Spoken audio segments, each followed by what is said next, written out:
हम एक ऐसे दौर में हैं जहां साइंस की ताकत हमारी कल्पना से भी आगे जा रही है। अब सोचिए, हम सिर्फ जीवन को समझ नहीं रहे, बल्कि उसे डिजाइन कर रहे हैं, उसे बना रहे हैं।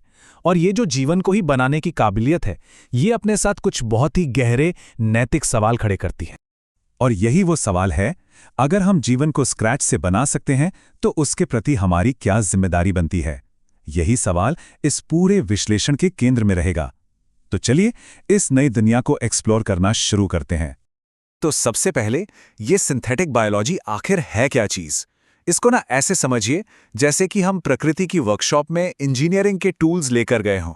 मतलब हम जीवन के जो बिल्डिंग ब्लॉक्स हैं उन्हें लेकर एक इंजीनियर की तरह बिल्कुल नई चीजें बना रहे हैं। तो यहाँ जरूरी बात यह है कि ये सिर्फ मौजूदा चीजों में थोड़ा बहुत बदलाव करने जैसा नहीं है। नहीं, ये तो बिल्कुल नई, पूरी तरह से नई जैविक चीजें बनाने के बारे में है। ऐसी चीजें जिनकी प्रकृति में कोई मिसाल ही नहीं है।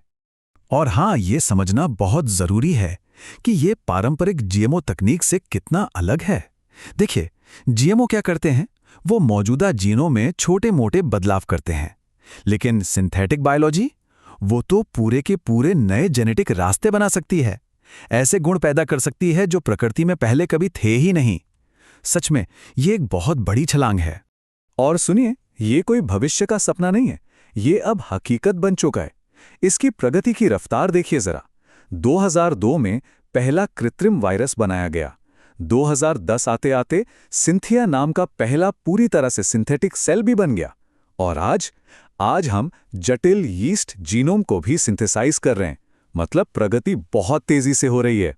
तो सवाल ये है कि इस तकनीक का प्रैक्टिकल इस्तेमाल क्या है। आइए देखते हैं कि ये असल दुनिया की समस्याओं को कैसे हल कर रही है। ये जो तस्वीरें हैं, ये इस क्रांति को बिल्कुल साफ दिखाती हैं। एक तरफ है पारंपरिक खेती, आम खेती, और दूसरी तरफ नियंत्रित प्रयोगशालाएं।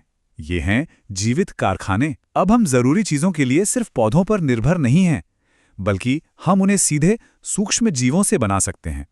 और इस क्षेत्र की महत्वाकांक्षा, इसकी सोच बहुत बड़ी है।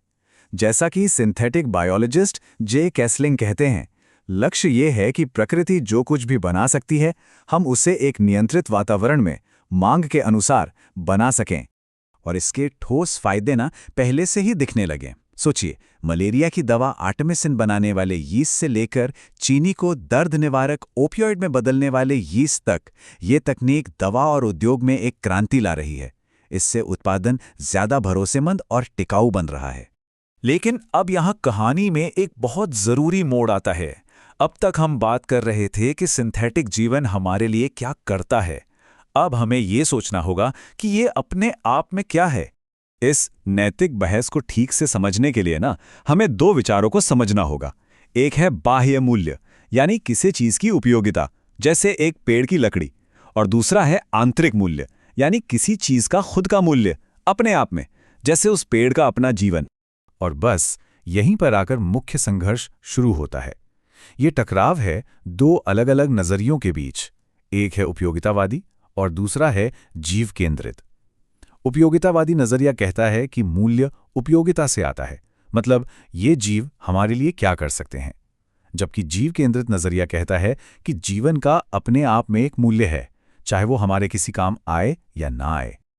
अच्छा, खुशी की बात यह है कि दार्शनिकों ने इस जटिल सवाल के बारे में सोचने के लिए हमें कुछ संरक्षित तरीके दिए हैं। रोनाल्ड सैंडलर का ढांचा एक ऐसा ही शक्तिशाली उपकरण है। देखिए, सैंडलर आंतरिक मूल्य को 3 हिस्सों में बांटते हैं। पहला है आंतरिक व्यक्तिपरक मूल्य, यानी वो मूल्य जो हम उसे देते हैं, जैसे किसी चीज की खूबसूरती।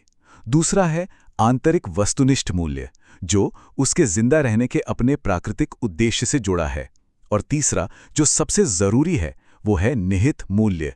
क्या उसके अपने हित हैं जो हम पर उसकी देखभाल करने की एक नैतिक जिम्मेदारी डालते हैं। ये जो आरेख है ना, ये इस विचार को बहुत अच्छे से समझाता है। ये एक तरह से नैतिक दायित्व का पदानुक्रम है।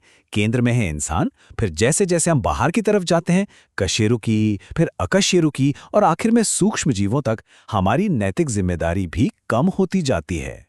तो सबसे जरूरी बात यह है, इस ढांचे के हिसाब से नैतिक दायित्व की रेखा आकर ठीक सूक्ष्म जीवों के ऊपर खिंच जाती है। ऐसा क्यों? क्योंकि माना जाता है कि जो जटिल जीव हैं उनके अपने हित होते हैं, वो दर्द महसूस कर सकते हैं, उनकी अपनी भलाई की एक भावना होती है। लेकिन सूक्ष्म जीवों के बारे में ऐसा नहीं माना जाता, इसलिए उन्हें अक्सर साधनों के रूप में देखा जाता है, बिल्कुल वैसे ही जैसे यीस्ट से दवा बनाने के मामले में होता है। लेकिन जहां इतनी शक्तिशाली नई तकनीक है, वहां बड़े जोखिम भी तो आते ही हैं। तो अब बात करते हैं इसके संभावित नकारात्मक पहलुओं और खतरों की। ये जोखिम ना 3 मुख्य श्रेणियों में आते हैं। एक है जैव सुरक्षा, यानी गलती से पर्यावरण में छोड़े जाने का खतरा। दूसरा है जैव सुरक्षा, यानी इसका जानबूझकर गलत इस्तेमाल, जैसे कि एक जैव हथियार के रूप में। और आखिर में गहरी नैतिक दुविधाएं, खासकर तब जब हम कशेरुकी जैसे जटिल जीवन बनाने के इतने करीब पहुंच रहे हैं। और ये हमें एक बहुत बड़े सवाल पर लाता है। विज्ञान तो बहुत तेजी से आगे बढ़ रहा है, लेकिन क्या हमारे सुरक्षा नियम और हमारे नैतिक ढांचे उसके साथ कदम मिला पा रहे हैं? क्या हम इस तकनीक को संभालने के लिए तैयार हैं? तो इस नई दुनिया की दहलीज पर हम कहां खड़े हैं, यही तय करेगा कि मानवता का अगला अध्याय कैसा होगा। आखिरकार ये सब संतुलन के बारे में है। देखिए, एक तरफ सिंथेटिक बायोलॉजी की ये जबरदस्त क्षमता है कि वो वैश्विक समस्याओं को हल कर सकती है, और दूसरी तरफ उस जीवन के प्रति हमारी गहरी नैतिक जिम्मेदारी है जिसे हम खुद बना रहे हैं। और ये हमें इस आखिरी लेकिन सबसे जरूरी सवाल पर छोड़ देता है। जब हम जीवन के वास्तुकार बन रहे हैं, तो इसके नियम कौन लिखेगा? ये एक ऐसा सवाल है जिसका जवाब हम सबको मिलकर ढूंढना होगा।